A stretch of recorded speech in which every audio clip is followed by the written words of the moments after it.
नमस्कार। जय हिंद साथियों, क्या हाल चाल है। उम्मीद करते हैं आप बहुत बेहतर होंगे। अभी वित्तीय क्षेत्र में एक संकट फिर से आया हुआ है।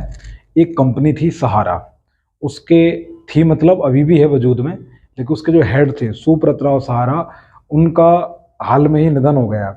इसके बाद ये लगातार सवाल उठ रहा है, क्या जिन लोगों ने इस कंपनी में पैसा फंसाया था या लगाया था, फंसाया मैं इसलिए यूज कर रहा हूँ क्योंकि वो मिलने की संभावना थोड़ी सी कठिन हो गई है और ना के बराबर दिख रही है ना। तो क्या वो पैसा मिलेगा, कैसे मिलेगा, सच में मिलेगा कि नहीं मिलेगा, ये देखेंगे।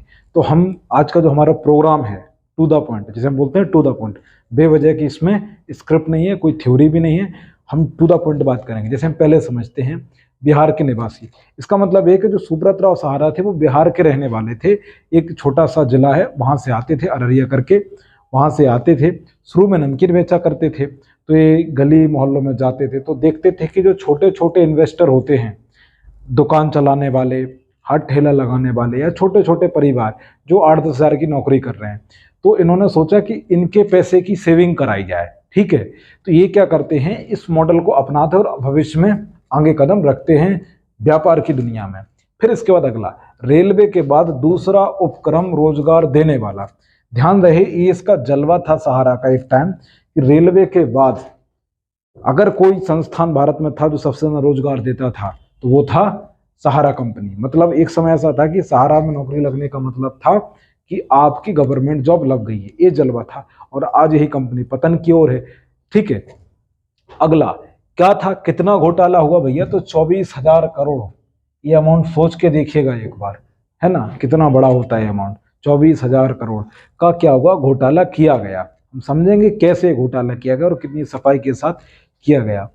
तो हुआ क्या कि गोरखपुर में एक चिट फंड कंपनी थी।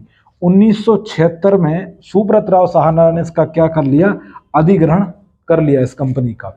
ठीक है, और उसे नाम दे दिया इन्होंने सहारा परिवार इंडिया, ये इन्होंने इसको नाम दे दिया। इस नाम से कंपनी चल पड़ी।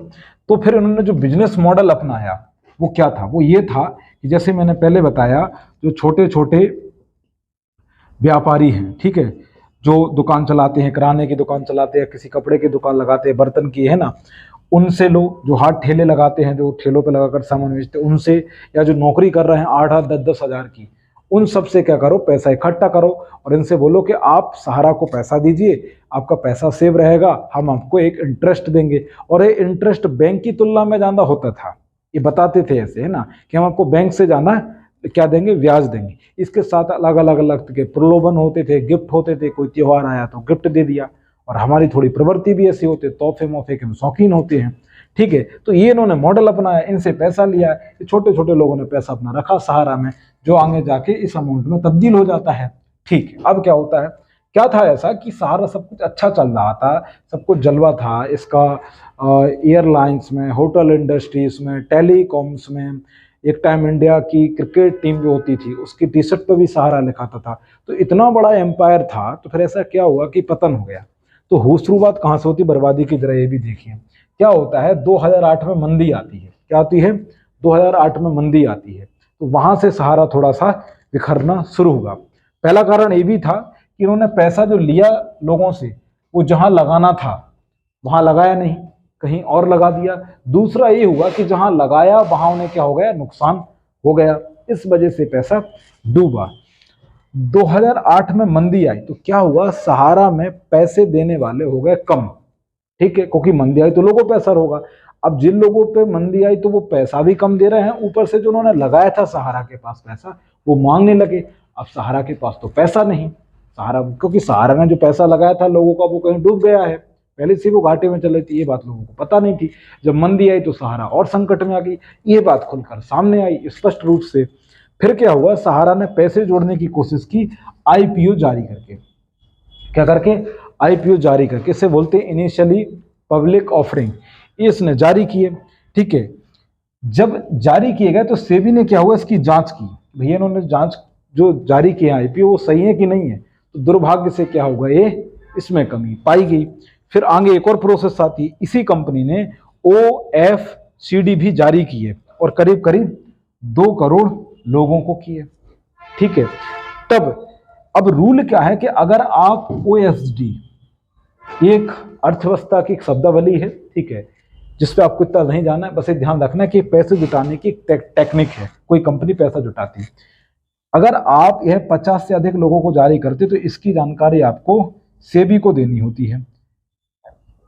लेकिन सहारा ने क्या किया भाई साहब, 2 से 3 करोड़ लोगों के जारी कर दी और सेबी को इसकी कोई जानकारी नहीं रही। अब इस जांच में पाया गया तो बस यहीं से लफड़ा शुरू होता है और फिर इसके बाद निकल कर आए कि सहारा ने क्या हुआ है, सरकार को, सेबी को और जनता को धोखा दिया है, पब्लिक को धोखा दिया है। इसके बाद इस पर शिकंजा कसना शुरू किया। फिर क्या होता है, 2014 में सुब्रत राय सहारा क्या होते हैं, गिरफ्तार होते हैं और करीब करीब 2 साल तक जेल में रहते हैं, इनको बेल नहीं मिलती है, ठीक है।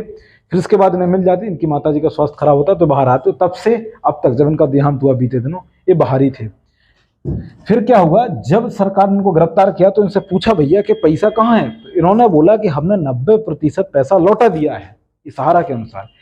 जब बात सेबी ने जांच की तो सेबी को इसके पुख्ता सबूत नहीं मिले कि जो ये बोल रहे हैं कि उन्होंने 90% पैसा लौटा दिया है, तो सेबी को इसकी प्रॉपर डॉक्यूमेंटेशन नहीं मिली। तो फिर ये और घेरे में आए। इसके बाद ये क्या हुआ, इन पे शिकंजा कसता चला गया। अब फिर क्या हुआ, पैसा जो था बाकी वो सहारा ने सेबी को दे दिया। अब सवाल ये, क्या सेबी के पास ये पैसा आज भी है? जी हाँ, सेबी के पास ये पैसा आज भी रखा हुआ है सहारा का। लेकिन सवाल क्या है, सेबी के सामने चुनौती है कि जो दावेदार आ रहे हैं इस समय कि हमारा पैसा सहारा में लगा था, उनके स्पष्ट डॉक्यूमेंट्स नहीं है, मतलब दस्तावेजों का जो विश्वसनीय जो सबूत होता है, पुख्ता सबूत, वो नहीं मिल पा रहा है। इसलिए सेबी पैसा देने में कतरा रही है और बच रही है। हालांकि सरकार ने, भारत सरकार ने सहारा पोर्टल जारी किया हुआ है, तो इसके माध्यम से आप ये पैसा ले सकते हैं। अगर आपके पास प्रॉपर स्ट्रॉन्ग एविडेंस है तो इस पर आप सरकार को अपनी जानकारी दीजिए, तो इससे आपको पैसा मिल सकता है। तो ये सहारा की कहानी थी, बनने से लेकर मिटने तक की। एक आदमी था जो नमकीन बेचता था, बिहार का रहने वाला था, और उसने किस तरीके से अपना एम्पायर खड़ा किया और किस तरीके से मिटा। ठीक है, तो देखते हैं, अगर आप नैतिक नहीं होता आप में, आप मोरल नहीं होते हैं, तो आप बर्बाद भी हो सकते हैं। तो व्यापार के साथ साथ नैतिकता को भी स्थान दीजिए। हम उम्मीद करते हैं टॉपिक आपको समझ में आएगा कि मसला क्या था। ठीक है, अगला कोई और ऐसा टॉपिक होगा जो मुझे लगता है कि आपको बताना चाहिए, है ना, मैं आपको बताऊंगा। ये आपका जो पेपर